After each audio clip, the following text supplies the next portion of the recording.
ॐ यं ब्रह्मा वरुणेन्द्ररुद्रमरुतः स्तुवन्ति दिव्यैः स्तवैर्वेदैः साङ्गपदक्रमोपनिषदैरे गायन्ति यं सामगः ध्यानावस्थिततद्गतेन मनसा पश्यन्ति यं योगिनो यस्यां तं न विदुः सुरासुरगणा देवाय तस्मै नमः।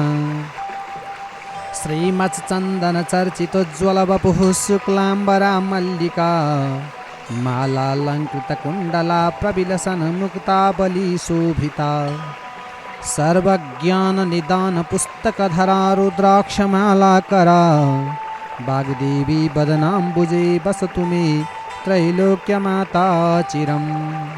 मूकं करोति वाचालं पङ्गुं लङ्घयति गिरिं यत्कृपातमहं वन्दे परमानन्दमाधवम्। नमो भगवते तस्मै व्यासायामिततेजसे यस्य प्रसादाद् वक्ष्यामि नारायणकथामिमां। नारायणं नमस्कृत्य नरं चैव नरोत्तमं देवीं सरस्वतीं व्यासं ततो जयमुदीरयेत्। ओम श्री स्वस्थानी देव्यै नमः। श्री स्वस्थानी व्रत कथा अथ चतुर्विंशम अध्याय।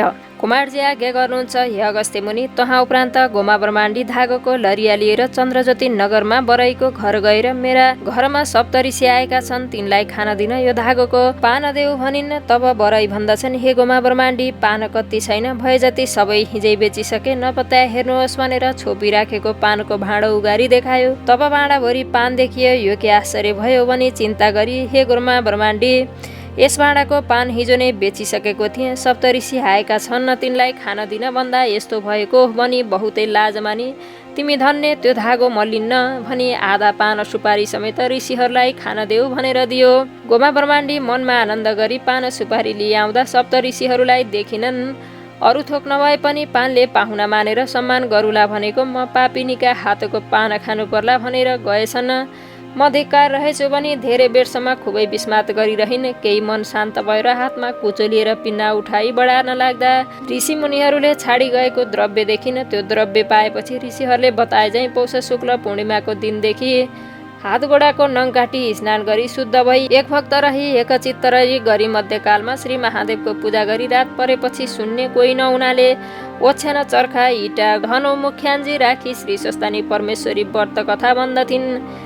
त्यसो गर्दा चन्द्रज्योति नगरका गोठाला केटाकेटीले सुनेर खरको भित्तो च्याति चियाउन लाग्दा चर्खा उइटो धनु मुख्यान्जी राखी बरबराउन लागेको गोमा ब्रह्माण्डीलाई देखेर, हे गोमा ब्रह्माण्डी, तिमीलाई के भयो, किन बरबराउँछौ भनी सोधे। तब गोमा ब्रह्माण्डी भन्दछिन्, हे बालक हो, सुन, सप्तऋषि आई श्री स्वस्थानी परमेश्वरीको व्रत गर भनी उपदेश दिएथे, त्यही व्रत गरी उनीहरू उनै ईश्वरीको कथा भनेको हो। बाह्र बरबराएको होइन, मलाई रोग लागेको पनि छैन, बहुलाएकी पनि होइन, सुन्ने कोही नहुँदा ओछ्यान चर्खा उइटो र धनुलाई सुनाएकी हुँ। यस्तो गोमाले भनेको सुनि गोठाला केटाकेटीहरूले आफू दिउँसो खाजा खान भनी लगेको अन्न छाडी आए। त्यसरी सधैँ गोमाले भनेको कथा सुन्दथे र जो भएको लिए लगेर दिन्थे। यसो गर्दा स्वस्थानी परमेश्वरीको व्रत कथाका प्रभावले गोठाला केटाकेटीहरूलाई घाँस टाढा खोज्न जानु परेन, नजिकै नै पाउन थाले। गोमालाई पनि अन्न वस्त्र हुँदै गयो। त्यहाँ उपरान्त माघ शुक्ल पूर्णिमाको दिन सम्पूर्ण सामग्री तयार गरी एकचित्त भएर श्री स्वस्थानी परमेश्वरीको पूजा ध्यान गरी हातमा अर्घ लिएर, हे ईश्वरी, मेरो पूजाले सन्तोष भई मलाई दुःखका समुद्रदेखि पार गर।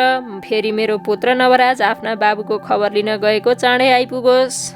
हे निरञ्जन निराकर जगदीश्वरी श्री महादेवले भिक्षुको रूप भएर दिएको श्राप नाश गर। फेरि मलाई र मेरो पुत्र नवराजलाई हितभावले यस लोकमा सुख सम्पत्ति दिई रक्षा गर। हे दयामयी, तपाईँको ध्यान सधैँ मेरो हृदयमा रहिरहोस्। हे जगदीश्वरी, यो ब्रह्माण्ड संसारका सृष्टि स्थिति संहार पालनकर्ता ब्रह्मा विष्णु महेश्वर रूप आदि अन्त्य नभएकी तिमीलाई कोटि कोटि नमस्कार छ। हे करुणामयी, तिम्रो महिमा वर्णन गर्न चतुर्मुख ब्रह्मा भए पनि शेषनाग भए पनि सरस्वती भइन्। यिनले पनि नसकेका म स्त्री जातिले के गरिसकुली भनेर स्तुति गरी अर्घ दिन। त्यसपछि कोटी कोटी दण्डवत प्रणाम भन्दै प्रसाद झिकेर 8 रोटी अक्षता पान सुपारी फलफुल समेत यो मेरो पुत्र नवराजलाई भनेर परसारिन। 100 रोटी आफूले फलाहार गरेर रात्रिमा जागराम गरेर बसिन्। निकै रात गएपछि श्री स्वस्तानी परमेश्वरी व्रतका प्रभावले नवराज भनी टुक्लुक्क आइपुगे।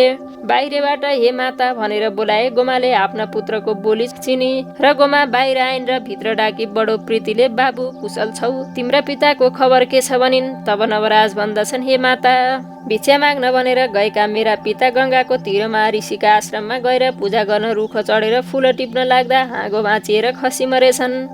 यो कुरा वृद्ध ब्रह्माण्ड दम्पतिले भने। रुख मुनि गएर हेर्दा हाँडा खोर फिला पारी गङ्गामा लगेर संस्कार गरी दशग्रात आदि पनि श्रद्धापूर्वक गरिसकेपछि घर फर्केर आउन लाग्दा घरको दुःख सम्झे। त्यसै कसरी जाउँ भनी सहर गएर कुनै राजाको सेवा गरे।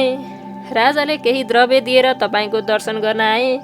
यस्तो कुरा सुनेपछि गोमा दैर्य भएर निर्विवेकी विधाताले 7 वर्षकी हुँदा 70 वर्षका बुढासित विवाह गरायो। यो अति अयोग्य थियो। म यस्तो यौवनवतीको उप दया नगरेर मारिदिए। भिक्षा माग्न भनी गएका हे स्वामी, मलाई एक्लै छाडी कता गयो? हे नाथ, तिमी बिना यो प्राण कसरी राखुँ? जहाँ तिमी गयो त्यही मलाई पनि लैजाऊ भन्दै हृदय कराएर मूर्छा परिन्। कोही होस आएपछि नाना तरहले शोक गर्न लागिन्। त्यो देखेर नवराज भन्दछन् हे माता, शोक नगर्नुहोस्। यस संसारमा जन्मेर नमर्ने कोही छैन। सबैले एक न एक दिन अवश्य मर्नुपर्छ। तब तपाईँले मेरो मुख हेरेर मनलाई शान्त पार्नुहोस्। तपाईँकी बुहारी कहाँ छ? यतिका दिनसम्म तिमीहरूले के खाइरह्यो? आज तपाईँ पनि यस बेलासम्म नसुतेर के गरिरहनु भएको? किन यस्तो अनेक तरहका फलफुल चन्दन धुपहरूको बास्ना आइरहेछ? के काम गर्नुभयो? यस्तो नवराजले भनेको सुनेर हे पुत्र, थाकेर आएको, भोक पनि लाग्यो होला भनेर खाना दिन्। खाना खाइसकेपछि हे पुत्र नवराज, तेरी स्त्री माइत गएकी छे, तिम्रा छोरा आएपछि डाक्न पठाउनु होला भनेकी थिए। चन्द्रावतीले पनि छोडेर गएपछि तँलाई सम्झेर दुःखको दिन काटिरहेकी थिए। एक दिन सप्तऋषि आएर मेरो दुःख देखि बडो दया गरी स्वस्तानी परमेश्वरीको व्रत गर, दुःख नाश भएर इच्छा सिद्धि होला भनी व्रत विधि समेत बताए। उनका उपदेशले मेरो पुत्र चाँडै आइपुगोस्, मेरो दुःख नाश होस् भनी श्री स्वस्तानीको व्रत गरी जागराम गरेको हुँ। मेरो मनोरथ पूर्ण भयो। अब श्री स्वस्तानी परमेश्वरीको महिमा सुनाउँछु, एक चित्त भएर सुन। यस लोकमा सुख सम्पत्ति पाई परलोकमा मुक्ति मिल्ला भनेर कथा सुनाइन्। यत्तिकैमा उज्यालो भयो। नवराजले हे माता, तपाईँ धन्य हुनुहुन्छ। श्री स्वस्तानी परमेश्वरीको व्रत गर्नुभयो। म सन्तोष भएँ।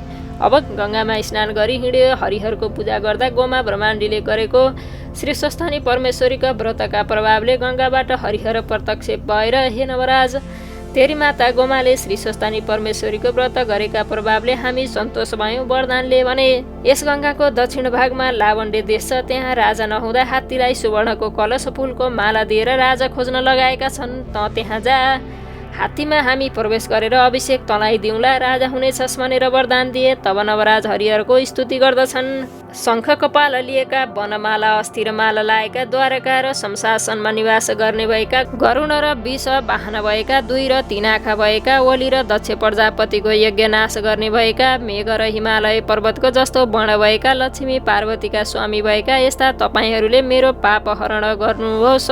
हे देवामय हरिहर, अनाथ भइरहेका यस्तो अकिञ्चलाई दया गरी दर्शन दिनुभयो। मेरो महातारीको गर्भमा मैले बास लिएको जन्म सफल भयो। म धन्य रहेछु। तपाईँ कस्ता भने दुष्टको नाश गरी सुधा साधुजनको रक्षा गर्ने, ब्रह्माण्ड संसारको सृष्टि गरी पाप पुण्यको साक्षी भएका तपाईँलाई कोटी कोटी दण्डवत छ। हजुरहरूको महिमा वर्णन गर्न सरस्वती शेषनाग ब्रह्मादि देवता पनि असमर्थ छन् भने म कसरी सकुला? सदैव तपाईँहरूकै भक्तिमा मेरो चित्त लागोस् भने अनेक स्तुति गरेपछि हरिहर अन्तर्ध्यान भए। तब नवराज ब्रह्माण्ड सूर्य जस्तो चहकिलो भएर घर गए। यति तेजिलो छोराको मुहुडा देखेर गोमा भन्दछिन्, हे पुत्र, आज अति तेजवन्त तँलाई देख्दछु। कुरा ठिक हो वा मेरो चित्त गडबडिएर हो? देवराज इन्द्र जस्तै सुन्दर देख्दछु। यस्तो माताको कुरा सुनेर नवराज भन्दछन्, हे माता, स्नान गर्न भनी जाँदा हरिहर प्रत्यक्ष भएर वरदान दिएको सबै कुरा सुनाएर तपाईँका तपस्याले म यस्तो भएँ भने। यस्तो पुत्र नवराजको वचन सुनि गोमा खुसी भएर मेरो पुत्र चाँडै आओस् भनेर व्रत गरेथे, त राति आइपुगेस्, तँलाई प्रसाद राखिदिएको छु लौला। स्वस्थानी परमेश्वरीले सदा तेरो कल्याण गरून्, तेरो पनि भक्तिमा चित्त लागोस् भनी 8 रोटी 8 अक्षता 8 पाना सुपारी सगुन समेत सबै प्रसाद दिएर हरिहरको कृपाले लामण्डे देशको राजा भएस् भनेर कपालमा हात राखेर आशिष पनि दिइन्। नवराजले पनि श्री स्वस्थानी परमेश्वरीको प्रसाद खाई माताका चरणमा ससाङ्ग दण्डवत गरी लामण्डे देशतर्फ हिँडे। इति श्री स्कन्द पुराणे माघ महात्म्य कुमार अगस्त्य संवादे श्री स्वस्थानी परमेश्वरी व्रत कथा गोमा स्वस्थानी व्रतकृत्यो नाम 34 अध्याय।